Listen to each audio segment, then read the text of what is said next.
My Hey, man, hey, what's up, my brother? How we doing? let me start by I'm having the time of my life, good brother. I genuinely are. And let me tell you why tonight.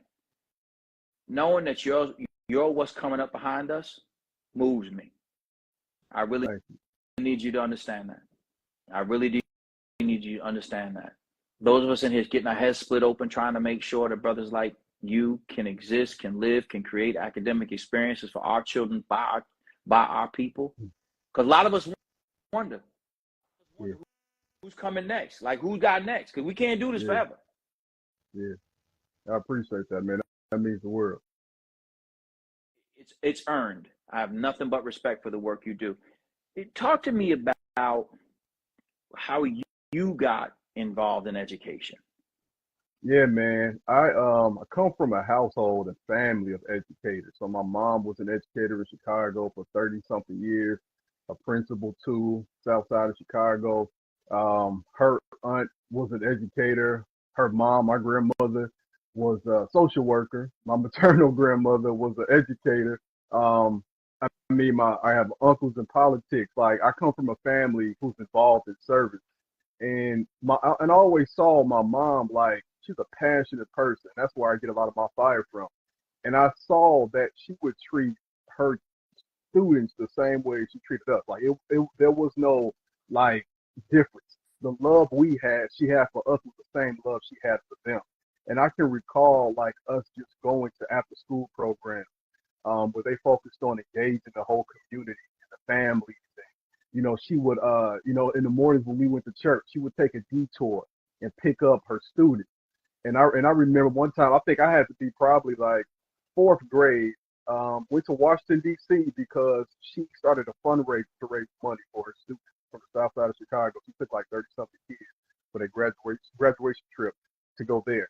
And with all of that said, it wasn't something she forced on me. It wasn't like she said, "I need you to grow up and continue this," and blah blah blah. She always tells me she was like, you should be a lawyer. And that just never really crossed my mind. I didn't know what I really wanted to do. Like most young black men, I was into sports and stuff like that. But it was always sports first. That was paramount in my family. And so what happened was I was at U of I, and I almost flunked out after my first semester. I was majoring in psychology, and and a lot of it I think was because honestly, looking back, it was a tough transition. But also too, the teacher style didn't really fit mine. The way like Where'd you go to I school? went Where'd you go to school? to the University of Illinois, Urbana-Champaign. And looking back now, if I could take a course on like our psychology, I'd be interested in that. Like Resmaa Menakem is one of my favorite authors, and he talks about, racial trauma, something like that. But it just wasn't connected back then. So I dropped it because I was on probation, and I took a Black History course, man, my second semester. The rest is literally history because, bro, I fell in love with it. It was one of those things where I started to sit in the front of the class. Um, the professor, Clarence Lang, was amazing. I bought extra books outside of my course to learn because it was, to me, brother, it was like it connected the dots. It was like everything that I had a question about growing up that my parents couldn't answer, or that my old outdated world books couldn't answer, they were providing that for me. And for me, it was like, if I can go back to my community and teach us why things are the way they are, so we know that it's not our fault. These were systems that were created prior to us being here. I felt like that illumination would help Let's us. talk about that. Let's talk about that. Let's talk about that. Let's talk about that. You talk about systems in a way that I think is important. But I because I know you've taught in the earlier grades, I need you to talk about systems in, as you would talk in the earlier grades. I don't want to do a college class tonight, all right, brother. I want us to because we're gonna get there. We're gonna get Yeah, there because yeah, I am telling you I am in more ways than you will ever know. These two young men behind me went to my school. They're my sons. You know, I don't think that education is going to be what they do. So they have had a different relationship with school, meaning in terms of I too was picking the kids up in the yada yada, but I don't know that they always felt it the same way that you did. And it's cool to hear that you internalize it that way. but I want to hear you. So in many ways, as a father, as an educator who's a couple years ahead of you, I am genuinely moved by your existence. It matters to me. It really matters to me. But tonight, I need you to do what you do. I need you to teach middle school, right? We're going to teach middle school. And we're going to talk about systems from a middle school perspective, because I would argue that there are very few people who have a college level understanding when you say we are in this system, we're in this circumstance because of systems. And people will say, yeah, but my elementary school, my son's elementary school teacher loves him. She's very nice. Mm-hmm. And so what you talking about, Crim? Like why you hating on white teachers, or why you hating on public schools, or why they don't know what you mean when you say systems don't require a personality. Yeah. We're gonna break down the system. Do your thing, son. We're gonna talk about the system. Let's break it down. Here. So first, I got to say this, man. When I was getting into education, I got to first give you your flowers, because to see you and what you were doing, and I graduated in 2009, went to grad school right after that to get my teaching degree, and I remember going, man, to the library. Sorry, I didn't buy the book at the time. I went to the library and got it, but it was like that book, man, gave me like a roadmap in terms of how, not just how to do education, but how to do mentorship and how to teach our children to, yeah, you are here, but that's not an excuse for you to stay here, So I don't think a lot of folks realize how much you are a trailblazer, man. And it's really dope for me to say that I started my career, like, seeing what you did and reading your books and watching your shows, and now we having a conversation. So that's just dope to me, man. But in terms of the system, like, first, if we started from an educational perspective, we have to understand that most of our educators used to be folks from our community, and especially in the South. Brown versus Board of Education disrupted that flow. So if we talk about education, we're talking first, all of the great thinkers and inventors that we had in our community, the great leaders, they were learning based on like apprenticeship before. They would learn from people around them. They would learn on the job before public school was mandated. So now when you have public school being mandated, our people are there doing it. Then that's disrupted. And now, by and large, we're learning how to be American citizens, or even we're learning how to be Black folks, primarily by white women. So let's talk about, one of the things that you talked about, and this is an important point, because we're going to go 8th grade on this one, right? So when people hear you say that, and thank you, brother, for what you said earlier. It means so much to me. But I'm so excited to talk to you. So forgive me if I went over it. It means a lot to me. But you matter, brother. You really do. And so when you talk about, there was a time before Brown versus Board of Education that Black children had access to Black faculty. I think what can be lost is that you're saying that you wish that we went back to the under-resourced schools where we didn't even have books and like that. But what you're saying, and I want you to talk about this, is that Black people who used to be able to teach in what we refer to as traditional schools in our community were not even allowed. They weren't even hired to follow the children. So when the Black children left those segregated, failed schools, they weren't allowed to, like, the Black teachers who've been teaching them were not allowed to work in the newly integrated schools because those jobs were already taken. Yeah.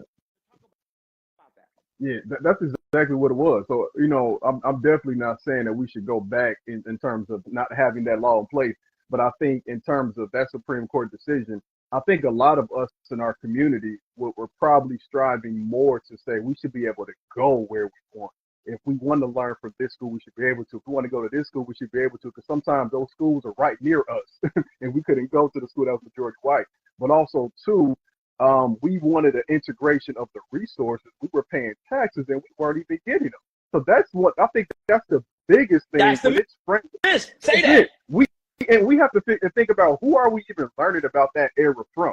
Who's created? Brother, you preaching. That's why I had to get you tonight. Oh man, Keep going. who has Keep going. man, bro? Who has created the framework in the curriculum to say that this is the way things work? There was Brown versus Board. There was Emmett Till. There was Dr. King and Rosa Parks.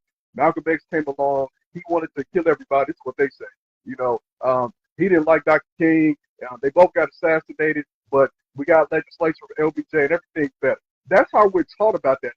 It's way more conflicted than that. Because for every Montgomery bus boycott you had, you also had a bus service in North Carolina that was, I can't remember the name right now, but there was a bus service created by black folks. So it's like we need both, and we should be learning both.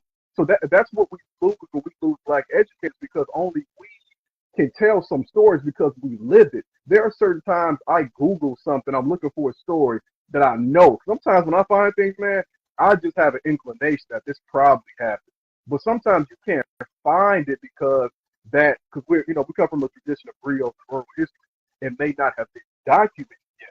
So you have to have that contact with each other. But you got to talk about that, because that right there, man, this is what I'm talking about. What you're saying is, as a black man who has studied history and who lives in the present, I gotta believe that that's not the whole story. I'm suspicious on this one. I'm suspicious that our only interface with mass transit was the public mass transit. There had to be a hustle man back then. Exactly. We had an Uber. You know what I'm saying? There had to be a brother who like, I get my sister's car, I scoop you up, but you're gonna have to put some bread on it, my man. Like, there had to be another system. But you could only have that if you are someone who grew up in the community under those circumstances, because there's a latent suspicion that you have. And if you're not allowed to teach because the teachers unions have created this certification process that only they can be successful at. Overwhelmingly white females are the ones who are most likely to pass the tests, to go through the process of becoming a traditional educator. So they set the system up to make sure that they're the ones who keep the job. And then guess who writes the curriculum? She who wins the battle writes the curriculum telling you what was and wasn't. Do you know that? I'm sure you know this great book, The Strike That Changed New York, in 1968, in Ocean Hills, Brownsville, and New York City writ large. They took the chapter out on Malcolm. In New York City, they removed the chapter from like it just was taken out. Generations who lived with this brother, who walked the streets with this brother, who fought with this brother. So we as African Americans, we don't doubt, as African American educators, we don't doubt that somebody might have done that. You figure, if I'm a study, when you're teaching, you're thinking, if I'm going to study the bus boycott, there's got to be more to it. Got to be. And also, too, we have to understand that, again, and I'm not saying that I know what every city did, but we were just getting one snapshot of one city. So what was everybody else doing? How do we find ways around it? And then when we learn about Dr. King or Rosa Parks, we don't learn about how radical it is to boycott something like that, and how subversive, and just really just how powerful that is. But also, too, we have to understand that they had to be molded into believing that could work, because that wasn't what they wanted to do to fight back initially. See, we're fed these myths. Talk about that, because I'm gonna bring you up to president, because you talk a lot about that as well. Talk about the interplay, because we've romanticized Dr. Martin Luther King. We've romanticized Rosa Parks, but that's not the way everybody responded to them. Yeah, I gotta say, so this is what I would tell people. Again, we talking middle school, elementary age, right? So my kids one day came home, and it was around mainly white female teachers. He was peaceful, blah, blah, blah. And I immediately was kind of taken back, like, Dr. King wasn't peaceful. Because, I think oftentimes, and I've used this term erroneously, like peaceful protest, or this, like, there's no such thing. If you're really protesting, there's no such thing as a non-violent protest. And I had to explain to my child, she was 7 at the time, like, Dr. King was non-violent, but he was not peaceful. He disrupted the peace. That's why he got results. And I think that's a misnomer. Dr. King used to have an arsenal of guns at his home through the 50s. Eventually, he got to the point where he said, I have to live the same. He wanted to live the same way as he did a protest the same way in the house. But that was a battle for him. Dr. King was someone who demanded universal basic income. He demanded reparations. He was against the Vietnam War. You know, so we have to And checked his own people. And checked his own people. And Letter from Birmingham prison wasn't to the racists. It was yeah. the black pastors and other pastors, like people who would be like, yo, why are you here? Yeah. Why are you here messing up our thing? People don't, what you as an African-American educator do, and that's why I want you to continue to talk about systems, because I don't think people understand that a system is not a decision that you make. It's decisions that are made for you. You have to unmake the decisions in the system. Yeah. So, but people don't understand that someone like King, and I want you to talk, we can talk about King, but there are others. There's so many others who are unnamed, unknown, who were against this idea that just because I am doesn't mean I'm going to be. So take us through how you would talk to your middle school students and help them to understand just this notion that King wasn't like kumbaya, I love everybody. Like that wasn't this guy. He wasn't this guy. He wasn't a romantic love. It wasn't that thing. I think the best way to kind of explain it to them would probably be like, on the spot, I would probably say, you know, if you listen to certain rappers, you can get a certain message from them based on their tone, as opposed to what the lyrics are actually saying. And sometimes I think we get caught up in the poeticness, the poetic nature of how Dr. King speaks. We don't understand that when he was talking, like he was really talking about, we about to bust y'all heads metaphorically. Like we're not leaving. Like some people would say that a certain rapper is like better than somebody else just because they're rah-rah. Whereas a person who delivers in a calm delivery isn't as good because I don't feel it. But I would tell the kid, well, look at the lyrics though. Look at what they saying. Like, cause I was always a Nas guy, and some people would say, "Oh, Nas is born." Well, listen, look at what Nas is actually. Right, you could be poor, rich. They don't want to nick. right. So, and I think that's the thing. So I would say also, I would think on top of my head, when we look at gangsters, I'm not equating the King to a gangster, but it's just that's how we. But it isn't, right? It's just because you could do that. Let's be clear. Yeah. If someone came up to you and you owned a business and they said, "I'm going to shut you down," if you were the mayor of a city, he said, "I'm going to shut you down." If you are the president of the United States, he said, "I'm going to shut you down." You wouldn't think, "What a nonviolent fellow." Right. Right. I mean, even think about this, right? So nowadays we would say people who are gangsters or whatever, they dress a certain way. Back then, we talking Al Capone, they were sharp, man. Even the gangsters were sharp. Yeah, even when Malcolm X was on the streets, Malcolm X always been sharp. So Dr. King, we never seen Dr. King without a suit. Dr. King was sharp. He was a gangster for justice. And again, just like you said, that was in part what he was also doing is, you know, Malcolm in particular. There's no Muslim short set, right? You out there. You doing your thing. And that was a rage against the machine. We're going to dress in a way that you don't expect us to dress. We're going to act in a way because we are going against the system. The system is a set of behaviors and outcomes that are guaranteed over time, regardless of who it is that is in charge. That's the system. And to your point earlier, we African-American children are not the lowest performing kids in the schools because black kids are dumb. That's not why. That's not why. It is because the system is designed to guarantee that outcome forever. You talk in one of your videos about the illegality of teaching black children to read as a foundation of a system that persists today. To take us through that. Yes. So like I made a video, just some misnomers about black history during the period of enslavement. And, you know, I think it's important for people to realize that, again, black folks, African Americans, we came here with something. We were stripped of things, but we weren't stripped of our intelligence. Imagine being stripped from your homeland, taken somewhere at the bottom of a ship several months at a time, and then they're all talking languages you don't understand. And now you're in places with people who look like you, but you can't even speak the same language.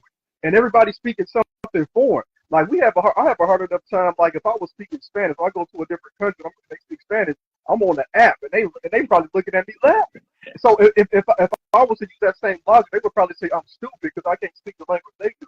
So we have to get out of that. Just because somebody doesn't speak our language doesn't mean they are intelligent. We should understand that more than anybody, of course, because we speak our own type of English. So we come here speaking Wolof or Yoruba or Arabic.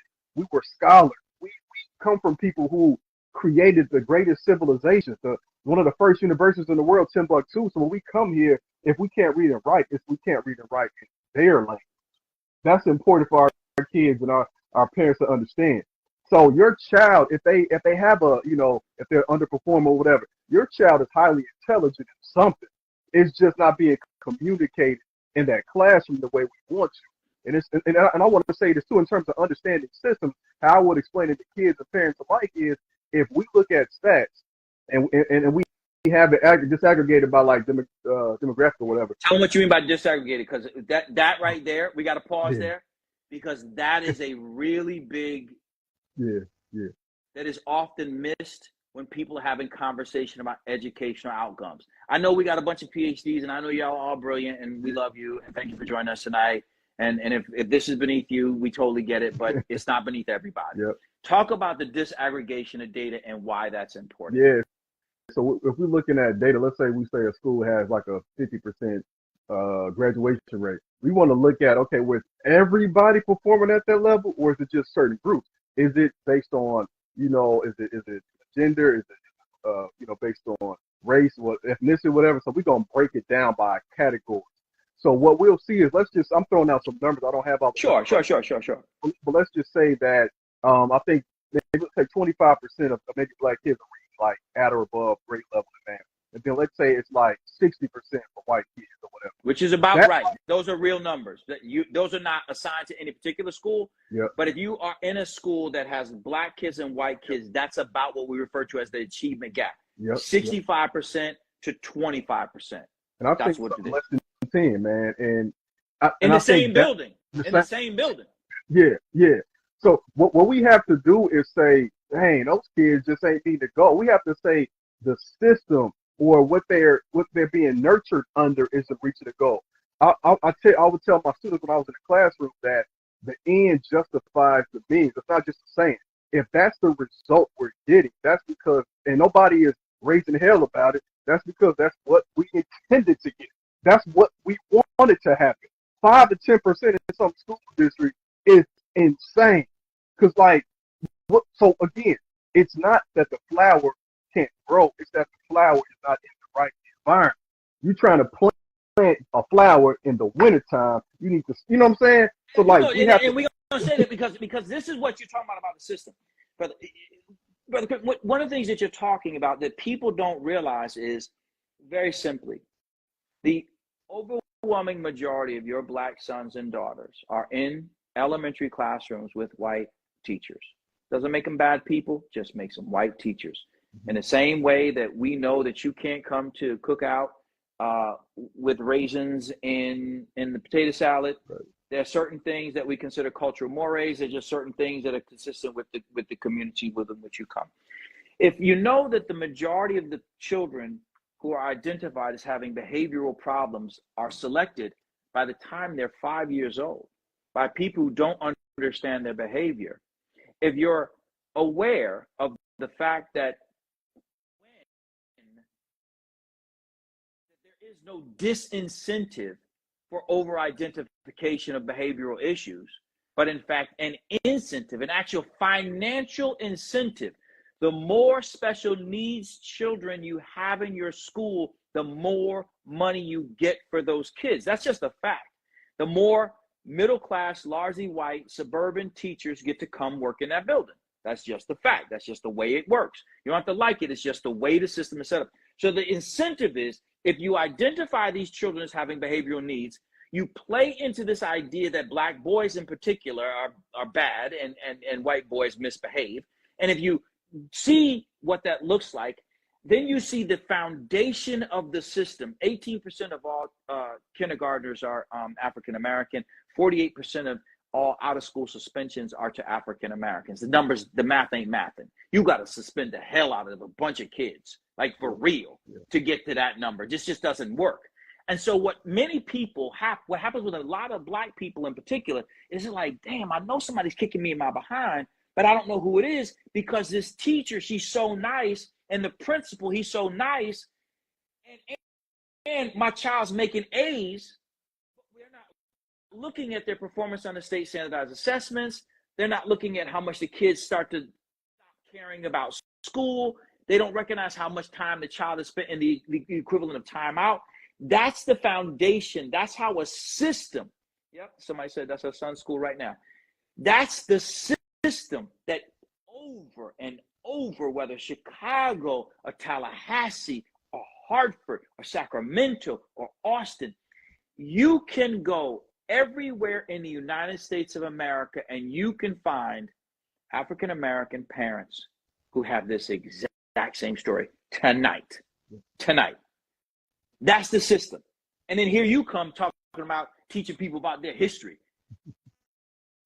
Yeah, man. It's one of the things that I've learned on my journey, brother, is I can best speak from my lived experience in conjunction with our shared communal history, you know. And I know when I'm in a conversation that I need to sit back and listen to it, right? So if I was to, you know, let's say if I was subbing for a science class one day, there are certain things I know about keeping the class together that I can do. But in terms of teaching the information, there are kids, let's say if I started subbing now, there are kids who have been taking that course since August who know more about that subject. I haven't taken that since high school, so they could teach me. And I'm saying this because when those teachers come in, not all, we know that's not all, but we know some come in with this air of whiteness that says that you have to learn how to do things our way, learn our stuff, and if you don't, then something has to be wrong with you. From that perspective, those teachers can only teach your child how to be what they have accomplished in their life, which means that we will be trying to fit in within that box of whiteness from a female perspective, or we'll be adding that to who we are, which means that if they're not coming in with an understanding, a compassionate perspective, empathy, and love, then we can be looking at ourselves from a skewed view. I taught at an alternative school when I first started teaching, and this is in the hood of Chicago, in Roseland. These kids get kicked out, you know, various offenses. This is their last stop right here. And we had two white teachers on staff. One was a lily white person from like South Carolina somewhere who was a teacher for America. Another one was a white teacher from, I think, Michigan. Two completely different outcomes. And it was because one knew that's what she wanted to do. She genuinely cared, and she tried her best to marry what she was taught in English, you know, teaching school to what the kids cared about. She knew she couldn't teach them to be, you know, black and man and woman, but she can teach them how to gain a love for literature and add that to their journey. You see, well, there's just certain facts. Yeah, I do understand. Let me say, I say it to you differently. Been a man all my adulthood. I can't unman myself. If I'm working in a space like today, I was helping one of our third grade faculty, and I have a different tone, I have a different approach than the sister who I was working with today. I lean in to this young man because all four of them decided that gum is not for your mouth, it's for your hands. And so I got four little boys who have fingers webbed in gum right now. I lean into them. Go to the nurse now. Just notice she tried it first. Didn't work. But it didn't mean, it doesn't make her a bad instructor. It just means that we have a different disposition. And I can't unman myself and any more than any woman could man herself. It doesn't mean that one is better than the other. It just means that in that time, at that space, it is what it is. And when we're talking about systems, what we're talking about is the perpetuation of who should be teaching us and what good is, who a good student is, what a good child is, what well-behaved children are. And if you look in the hallways of most schools, what you're going to find are little rough black boys who probably play sports all afternoon. And I bet you go to practice, you go to football practice, and they're standing just as straight. They ain't bother nobody. They're not plucking anybody, not pulling anybody's anything. They're not doing anything. Coach says stand there. This dude's a volunteer. He might have been in the joint for 6 years. He may not have been. Whatever. But he's not a certified teacher. He's not trained to teach. But he's a dude who's standing in front of 44 boys. And he said, he blows that whistle, and they like this. Those same kids that I had in class who got webbed fingers from the gum, I bet you if I go to football practice now, their youth football league, they're standing just as tight and right as they need to. And they didn't forget their belt like they did when they came in for school today, because I guarantee they got the helmet, they got the mouthpiece, they got the shoulder pads, they got the undershirt, they got the rib pads, they got the pants, they got the cleats on, and they got the socks. They got the whole uniform. Couldn't remember the school uniform. When we create a system where young men don't have access to that, then we, as you said, either adapt to becoming young women, meaning to be able to code switch. And it's not a sexuality conversation, so please, folks, grow up. Yeah. This thing gonna be all yours in a couple of years, brother, because they like some of this stuff don't make sense to me. But how then can parents, politicians, bureaucrats, how can they rewrite this system that is guaranteeing that if you're a black boy, yeah, for real? I think, man. So I think that first, when I'm talking to parents, and a lot of my videos, I try to direct us towards parents who have kids who are dealing with these types of things. And I think we have to understand as parents that the school is not providing your child with the first teacher. You know, you are the first teacher. You know, that like these pillars of socialization, man, and to break that down, it's essentially there are various things in our life that are teaching us and socializing. The school is not, it's not a place of education only. Most of what your kids are learning is how to fit in and to be a member of society. It's socialization. I ask my kids how their day went every day, and the main thing they talk, and they're excited about some classes, but it's really mainly about how the teacher was, the teacher funny, or my recess, I did my handshake with my friends. Like it, so we're learning from our peers at school, the teachers. We're learning from our parents and family. We're learning from television or just media, or social media now. We're learning from religion. So like there are various things that we're learning about before we go to the school. So I would tell parents, like, take that power back, because we can't always control. We know the numbers are abysmal in terms of black men in education and black women in general. Like when I started, it was 1.7. I think it's about 1.3 now. We not in there, and I understand why, because it's really difficult to expect a lot of us to go back to the place where we were traumatized, you know. But let's say that we want to take our power back. Then you start having these conversations with your child every day. Meaning, again, I go into that science class, I don't know everything, but I have the energy to bring the kids together, and I have the wherewithal to want to learn. So let's go find some resources. Let's go find some social media people. Let's go on YouTube, right?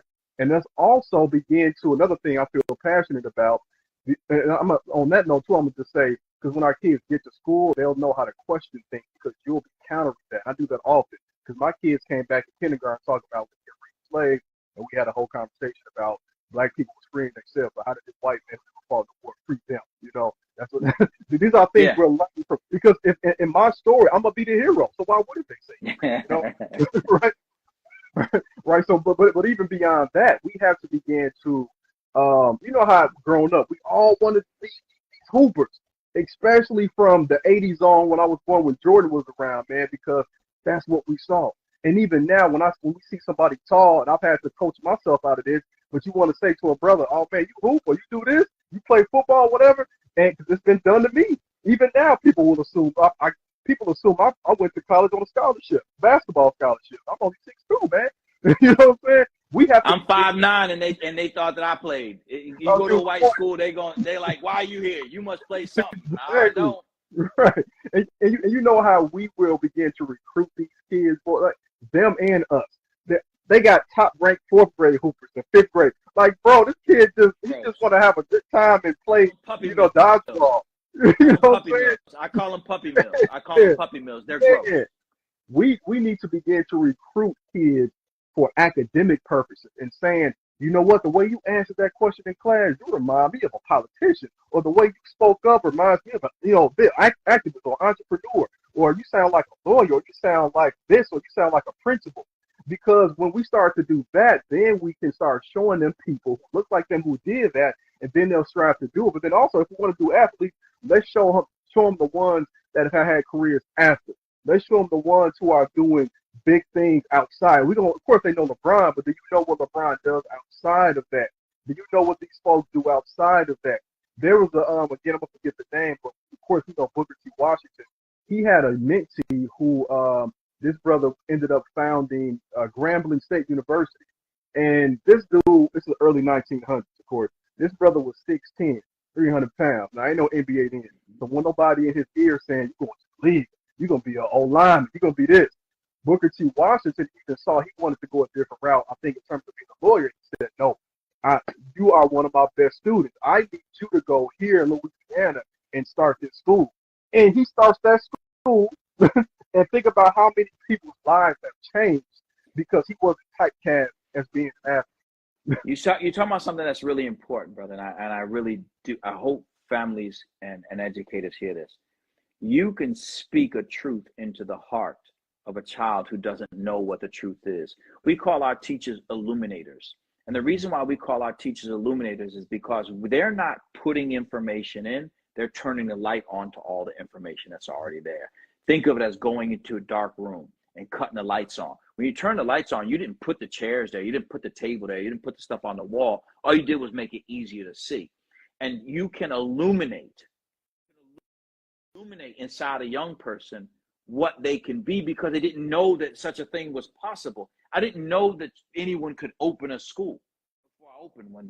It was not a thing. Like people weren't like, yo, you know what you should be when you grow up? You should open a school because there was no such thing. I didn't even know that you could do it. It happened. And so part of my illumination with you is, brother, you need to open some schools. We'll talk about that another time. So I want to, as we come to the top, man, it's so much that I want to talk to you about. But as you come to the top, one of the things that I've really respected you doing as of late is you have found yourself or put yourself in the middle of a very real conversation that's going on overseas between Palestine and Israel. Yep. Talk to me about the parallels that you're seeing between the Pan-African experience and what's happening there. Man, you know, first off, I would have to say that I got Malcolm right here. Yes, you do. You know, Brother Malcolm always spoke out about that. And I think, you know, people don't know that he actually specifically spoke out against. Like, it's not, you're not saying this metaphorically. He actually had an open opinion on this. Yeah, and I think oftentimes, again, we cherry pick what speeches or what quotes we like about people. And it's not to say that we mirror every single thing, but to say come in with a critical lens and eye and really figure out what they were talking about and why they were, you know? And with that being said, and fast forward to the present day, I would always hear about the conflict, but I honestly didn't know. I didn't understand. I was so like in on studying and trying to catch up to the stuff I did not know. I do recall one time Lupe Fiasco, shout out to him, he mentioned in the song something about Gaza. And I was just like, what is this? Like, what? I didn't understand. So I tried to do research. I fell short a lot. Halfway through teaching, I had a coworker of mine, Palestinian, first year teacher, and she wanted to help out with the Black Student Union I started. And I was, of course, like, yeah. And through talking to her, I learned a lot, bro. I learned a lot about what she and her family have dealt with since 9/11. And even before this whole situation, like the hate she would get on a consistent basis, whether it be sometimes kids, or whether it be in her neighborhood, people throwing things at her, like calling her terrorist while she's jogging and stuff like that. And I just began to think, like, I'm missing out on something. So we had her to talk to me a lot about it, and she actually presented to my students for a few years in a row. And that's when I was like, yo, this is deep. This is something that we're not really talking about enough. Then I found out about us giving money, like our tax money, billions of dollars. And I began to differentiate between, you know, like Zionism and, of course, people who are really practicing Judaism, which is the distinction people have. What's the difference? Because we hear that term all the time. What is Zionism and what is Judaism? Zionism would be, to break it down simply, the equivalent of a white person who practices Christianity for the purposes of white supremacy. These will be people who proclaim to be Jewish, but they're practicing it because they want white Jews to be exalted and to have the benefits of whiteness, essentially. That's basically what it is. And there are plenty, as we can see here in America with our protests, and some people over there in Israel now who are Jewish but don't subscribe to that. So when this began to happen, man, I just the parallels of not just seeing the similarities in that experience, but also too we give money and then learning that our police who have terrorized us in these communities have learned from them. Not to say that it started with them, but it was amplified. So we already have a history of police that dates back to slavery. But some genius said, you know what, we need to push it up a notch. Let's go learn from some folks who are really doing it.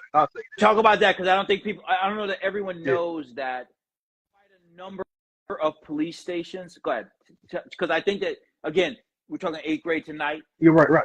Not everybody knows that. Talk about that. So I would say, have you all heard about, have you heard about Mike Brown? Have you all heard about George Floyd?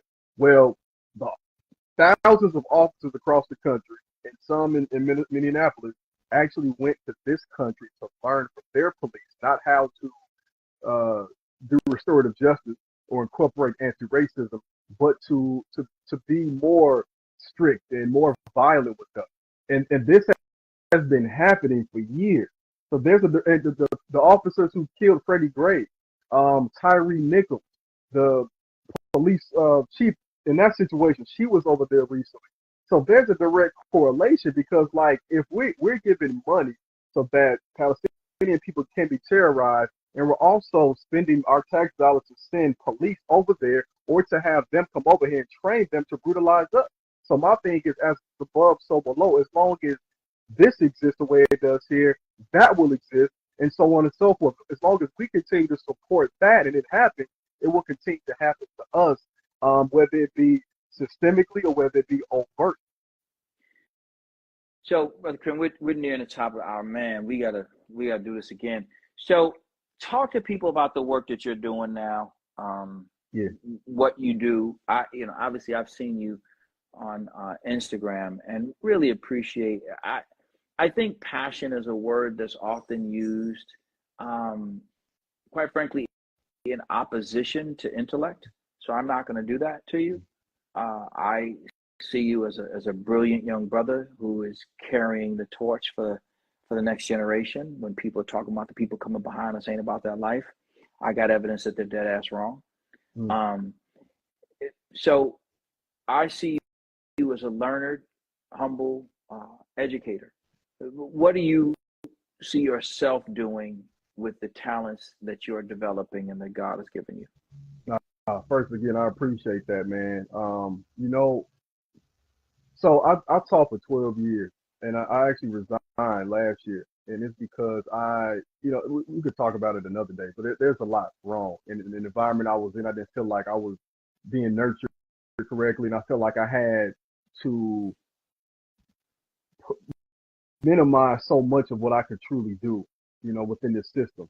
But I also felt this yearning to like reach more of our people. And I was growing this platform at the same time, and I saw the impact, and I was traveling to speak, and I had my book and everything.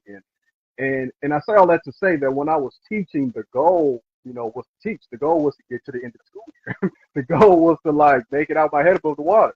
When I started this journey, I had a friend ask me that. He was like, "Man, what's your goal?" I said, "Man, I don't know fully. I got it." And I took some time to truly think about it. And what I see myself doing, primarily what I do with Black History, honestly, is altering our subconscious, man. And what I mean by subconscious is the way we are programmed to think about ourselves and our condition.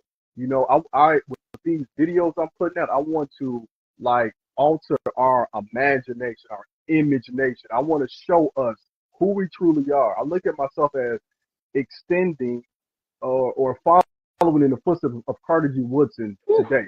He didn't have social media. He didn't have social media.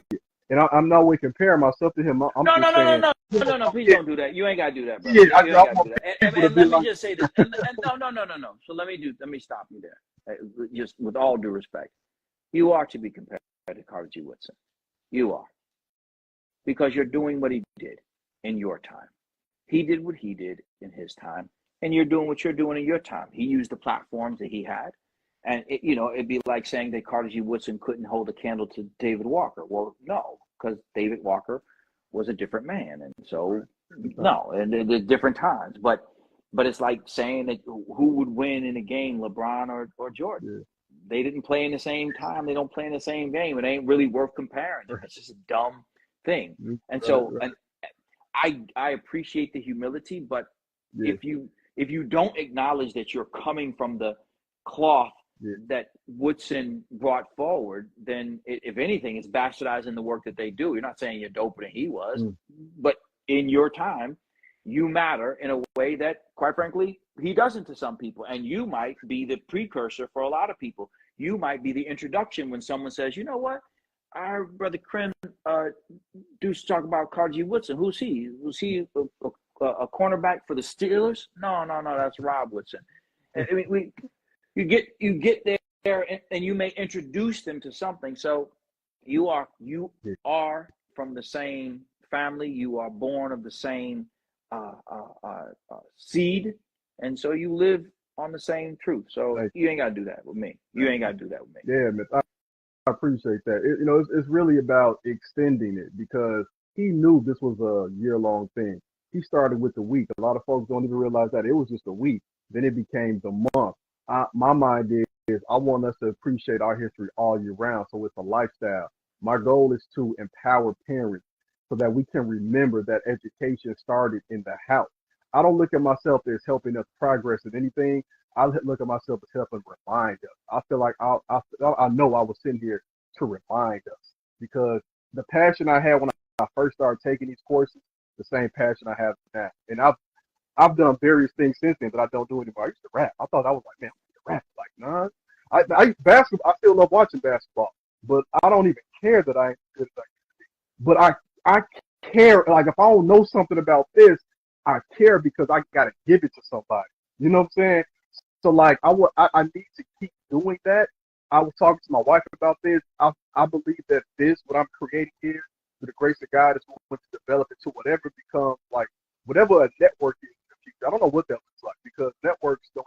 I don't want a TV is dead. You know what I'm saying? It's like record labels dead. But something's coming from this to the point where I have ideas I don't even have the time to feel. And I feel myself moving in that direction. I have a lot left, and I know, like, maybe within the next 5 years things will change. But I know when I'm being acknowledged by brothers like you and the other people that I've seen reach out to me, I feel like I'm on the right path. And it's just about changing that subconscious so we know that we are worthy. And I'll close with this. I was speaking to a group of kids last week, and afterwards I was signing some books. And I was asking each kid what their favorite subject was, and and a lot of kids, some would say math and English or whatever. Some would say they wanted to be athletes. But I was very intentional about writing in that book what they would be. If you math, you're gonna be a mathematician. If you like football, you're gonna be a coach or an owner or something. You're gonna be a businessman. And I did that because when I was young, my parents spoke life into me, and the thing they spoke life into me is not something I do now. They told me I was gonna be the president when I asked them why we didn't have a black president. But I use that story a lot because I knew that if they thought I could do that, like you said, shaping our imagination, I knew I could do anything. Like, I literally feel like if I want to do something within this realm, I can do it because I'm doing it for us. And I believe so much in us because I've seen what we've done and what we can and will do that I know it's gonna happen. You are doing school without walls, and why not? So my hat goes off to you, good brother. I am super excited for what you have in store for the world. I can't wait for you to take the work that people like me have done and make it look primitive. You keep on keeping on, and everything that's supposed to open up will, and it's going to look like what it's supposed to look like. Yes, indeed. And as long as your heart is true and your commitment is real, then what you get, you'll get to keep, and that ain't bad. So I appreciate you, brother. My colleague's going to share my number with you in the event that you get the opportunity to reach out. I'd love to stay in contact with you, hear what you're doing, and support you in any way I can. And if ever you want to get back in the, yep. And if ever you want to get back in the building, we got plenty of schools that would love to have you. So Hey, well, let's get some, I'll speak, man. So let's figure it out. I'm dead serious. I don't window shop. I'm not joking a little bit. I think that one of the problems that happens is the small egos of the people running schools, or the big egos in the small output, doesn't allow for people like you to exist in their space, because they're like, well, where's he going? He's going where's talent's take him. Shut up and mind your business. You go where he's going if you were doing what he was doing. It's like, I'll say this, I was closing, that we had, when I went to when I was an undergrad, there was his brother, his name's Kenny Green, and he played basketball, and 6'10", and time he was the #1 shot blocker in the country. And he was over on the bike during practice, riding the stationary. And somebody said to the coach, man, why Kenny always get to ride the bike? He ain't got to practice. The coach said, when you become the #1 shot blocker in the country, you can get on the bike next to him. So you keep doing what you're doing. I definitely would love to find a way to work with you, because I think what you're doing is so important. And I think that one of our problems as a community, we're starting a whole conversation, but I'll say this. One of our problems as a community is when we see somebody who we think is doing well, either we fight them or separate ourselves from them, as if shine takes away from shine. And I believe that shine is infinite. And I believe that the more people you give love to, the more it reflects back on you. So much love to you, brother. And I look forward to connecting real soon. Thank you so much for coming through. All right, y'all take it easy. Always great